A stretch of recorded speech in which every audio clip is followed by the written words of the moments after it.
Bueno, muy bien, vamos a hablar ahora con una persona que tiene un gran conocimiento, como el doctor J. Neif me decía cuando le consultaba qué está pasando con las corrientes oceánicas.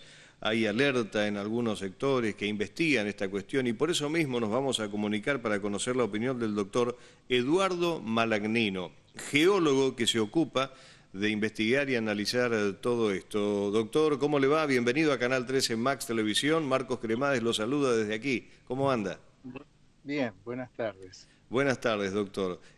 Bueno, estamos viendo títulos que son un poco apocalípticos, por eso lo invitamos a conversar sobre este tema. ¿El colapso de las corrientes oceánicas es ya una posibilidad real, como dicen algunos títulos? ¿Qué observa usted, señor? Bueno, sí, el colapso específicamente de la corriente marino profunda, que supongo que se refiere a ese tema, Ajá. es la que transfiere temperatura desde las zonas ecuatoriales a las zonas polares y viceversa. Es decir, la más común y la más conocida es la famosa corriente del Golfo, Ajá. que se mueve después de calentarse en la parte ecuatorial desde el Golfo de México hacia el Atlántico Norte. A medida que va subiendo, eh, es una corriente salina, cuando llega al Atlántico Norte se hunde por una cuestión de densidad y empieza a circular por el fondo oceánico en dirección contraria. En realidad lo que está haciendo, yo voy a hablar solo de esta porque es mucho más compleja. Vuelve a Ajá. ascender en el Océano Índico, ahí se vuelve a mover, circula también como la corriente circumpolar antártica, pero específicamente para que se entienda esta última, que es muy importante desde el punto de vista climático, que no siempre funcionó de la misma manera. Por ejemplo, durante las glaciaciones se verificó que no había corriente marina profunda, es decir, que esta transferencia de temperatura vía corrientes marinas no estaba funcionando. ¿Cómo lo supieron? Bueno, cuando se hunde la corriente en el Atlántico Norte, está muy cargada de nutrientes. Sí. Entonces estos nutrientes se manifiestan en los sedimentos que se van acumulando en el fondo oceánico. Lo que quiere decir que si yo tomo un testigo del fondo oceánico, voy a verificar que había periodos en los cuales había muchos nutrientes y periodos en los cuales había muy pocos nutrientes. Y cuando tomo las edades, que también lo puedo obtener en esos testigos, verifico que no había nutrientes, por ejemplo, cuando había glaciaciones. Las grandes glaciaciones que las dispara la oscilación que tiene la Tierra en su órbita alrededor del Sol. Esa es la teoría astronómica de las glaciaciones, que la postuló Milankovitch. Eso quiere decir que esta corriente marino profunda que ahora está circulando, durante las glaciaciones no circulaba. Ahora, siempre fue así que durante las glaciaciones no circulaba y circulaba en los interglaciarios. Bueno, no del todo. Hubo un episodio de enfriamiento muy importante cuando se estaba produciendo la última deglaciación. Si tuvimos la última glaciación, empiezan a retirarse los glaciares y ocurre un evento muy notable. En muy poco tiempo, de repente, la temperatura deja de subir y comienza a bajar muy rápido. Y estamos hablando de una rapidez en términos temporales humanos. Ajá. Si nosotros analizamos cuál es la temperatura media durante una glaciación, anda en el orden de entre 10 y 15 grados por debajo de la actual. Esa sería la global. Claro. Hace 11.000 años atrás, cuando estábamos saliendo de la última glaciación, con unos picos entre 19 y 23.000 años, ocurre de golpe un enfriamiento muy notable, muy rápido, vertiginoso. Entre la entrada y la salida de una glaciación, de acuerdo a la teoría de Milankovitch, pasan varios miles de años, pero acá en menos de 100 años se produce una caída de la temperatura del orden de 10 a 15 grados, la media global. ¿Por qué pasó esto? Así como se produjo, también desapareció. Así, tuvo un corto periodo de tiempo y durante un tiempo muy breve también volvió a recuperarse la temperatura. ¿Eso en años, doctor, qué serían? ¿100 años? Es 100 años. Ah, mire Incluso usted. algunos consideran menos Qué tiempo. Ahora, bárbaro. hay que pensar que para entrar en una glaciación desde un interglaciario no pasan 100 años, pasan miles de años. porque esto está regulado por la oscilación que tiene la Tierra alrededor de la órbita, alrededor del Sol. Es decir, son movimientos astronómicos que se miden en periodos de tiempo del orden de 100.000 años, 20.000 años y 11.000 años. Claro. Esto que estamos hablando pasa en un tiempo muy breve. Hubo muchas explicaciones, pero el que probablemente la dio con la explicación correcta es Broeket.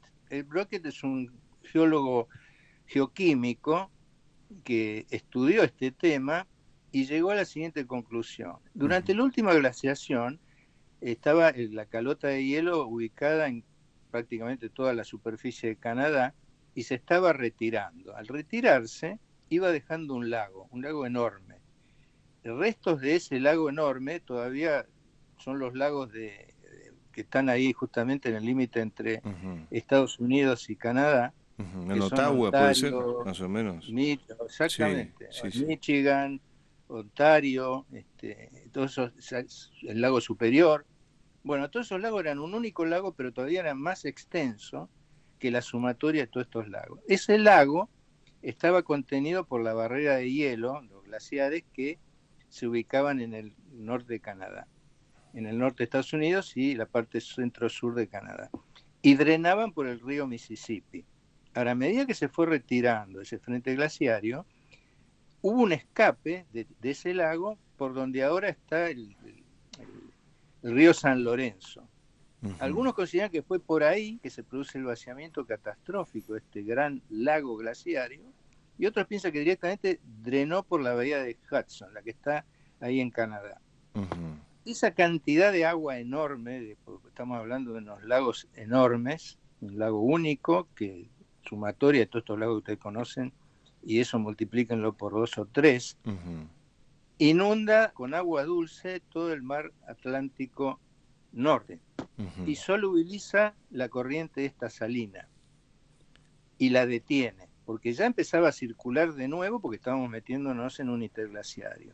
Claro. Al detenerse se sobreenfría todo el hemisferio norte, y ese enfriamiento del hemisferio norte es conocido como el Younger Dryas, es decir, hay un reavance glaciario rapidísimo en un tiempo muy breve de todos los glaciares que estaban ubicados en el hemisferio norte. La discusión era si esto había sido global. Entonces empezamos a ver si estaba en el hemisferio sur y lo encontramos. Con un colega encontramos en el brazo norte del lago argentino la evidencia morfológica de este avance, de este Younger Dryas. Esto ocurrió no por una cuestión de tipo astronómica. Este es un avance glaciario que se da justamente por la interrupción de la corriente salino profunda. Esta corriente ahora está muy estudiada. Décadas atrás se la conocía muy poco. Empezó a analizarse la velocidad con la que se mueve. Y ya no es reciente que se verifica que está relanceándose, si está empezando a detenerse, sino que esto ya lleva varios años de conocido. Ahora la pregunta es, ¿se va a detener sí, doctor, definitivamente? Esto si se detiene esto, ¿no? Disculpe, lo estoy escuchando atentamente porque es muy interesante. Si esto pasa, en vez de continuar con un calentamiento, ¿podríamos vivir todo lo contrario?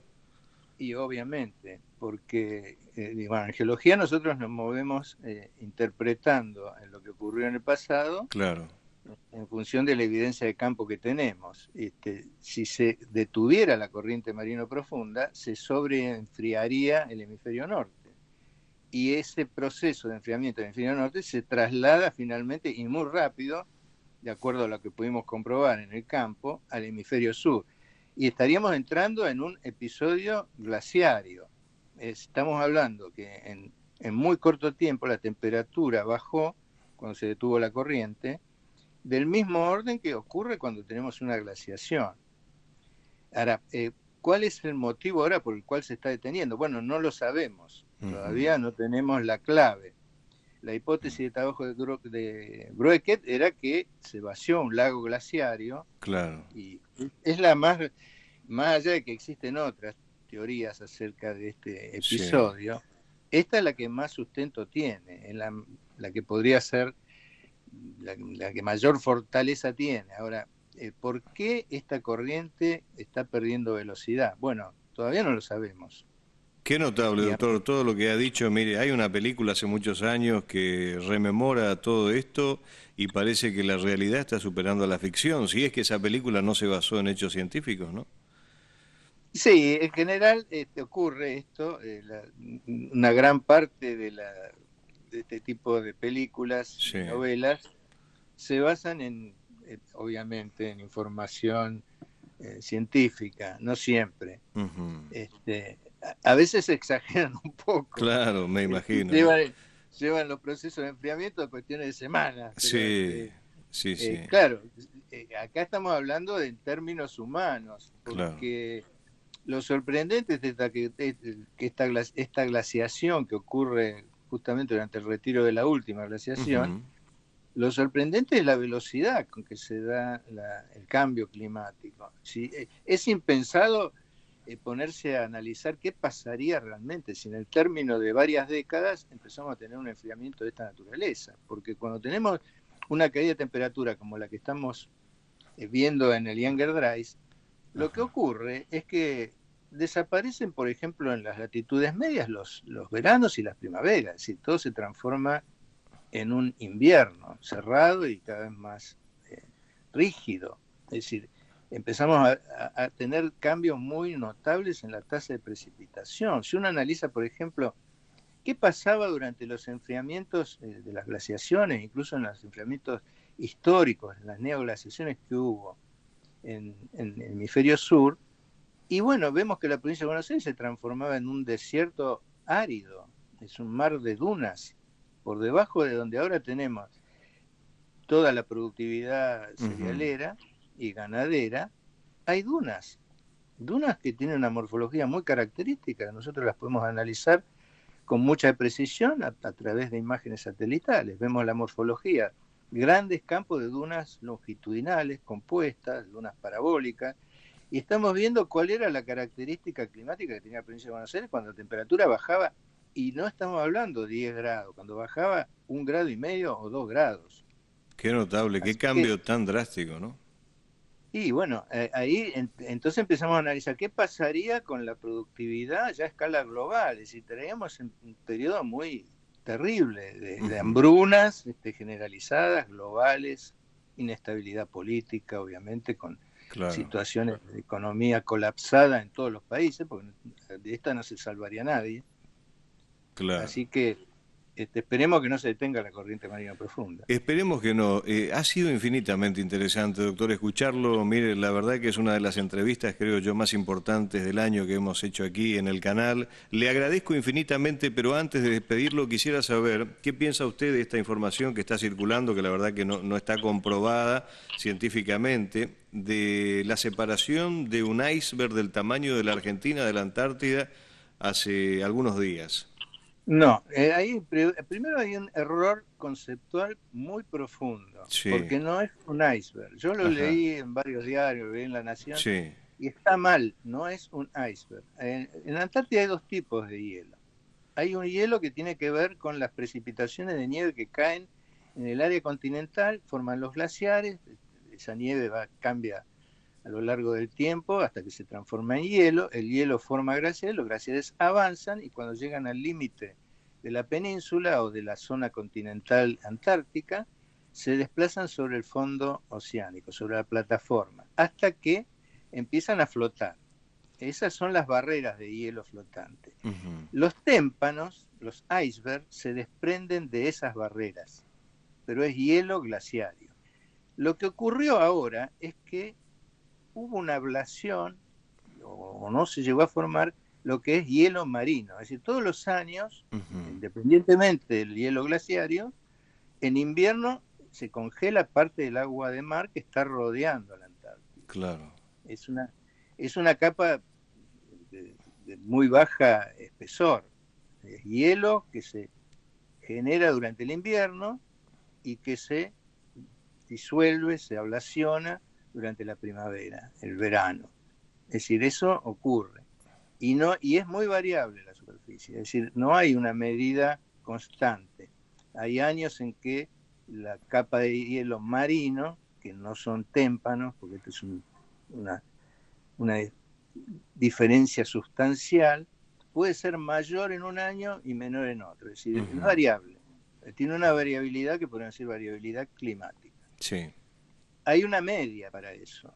Si podemos tomar un dato de los últimos 20 años y verificar todos los años cómo anda esa media con respecto a cada año nuevo. Bueno, ahora lo que se vio es que durante el invierno no llegó a fortalecerse mucho la cantidad de hielo marino que nos marcaría esa media estándar, y hubo una ablación más rápida del tamaño, bueno, ponen como ejemplo, me parece bien, a la República Argentina. Ahora, eso no tiene nada que ver con los témpanos, eso no se desprendió un témpano. Ahí lo que ocurrió es que no se llegó a consolidar el hielo marino que normalmente se consolida durante el invierno. Ahora, vamos a hablar desde el punto de vista climático. ¿Eso es una evidencia de calentamiento global? No, en absoluto, para nada. Así de sencillo. Mire usted. Doctor, le agradezco infinitamente, estimado. Realmente ha sido un gusto escucharlo, aprender con usted lo que está pasando, pero bueno, si no entendí mal, puede pasar cualquier cosa. Este calentamiento nos puede llevar a una glaciación que tiene un cambio aproximado de 100 años, casi una vida humana. Me imagino lo entretenido que está el panorama científico, pero también la advertencia que están lanzando todos los datos que ustedes observan en esta nuestra única nave espacial, ¿no? Sí, sí, la única aclaración, todavía no sabemos por qué se está ralentizando la corriente marino profunda. Obviamente están en juego muchas variables, y que todavía muchas de las cuales ni siquiera sabemos que existen ni qué valor tienen. Así que bueno, será cuestión de seguir investigando y acopiando mayor información para poder llegar a una conclusión más acertada. Ojalá que lo logren, doctor. Gracias por estar en Canal 13. No, por nada. Hasta luego. Bueno, lo vamos a seguir convocando al doctor Eduardo Malagnino, geólogo, uno de los hombres que más sabe en la Argentina de todo esto, acompañado también de nuestro investigador, el doctor JJ Neif, que amablemente nos cedió el contacto para ver y hablar del colapso de las corrientes oceánicas, como ves ahí, que ya parecería ser una realidad. Y esto que podría ser, ¿no?, un calentamiento global que todos vemos con un cambio climático que se da en muchos continentes, sobre todo lo que pasa en Europa, podría llevarnos al otro extremo, ¿no?, casi de película, como vimos por ahí en alguna saga cinematográfica, una glaciación. ¿Qué está pasando con nuestra nave espacial? No lo sabemos. Lo dijo uno de los científicos argentinos que más sabe de todo esto, Eduardo Malagnino.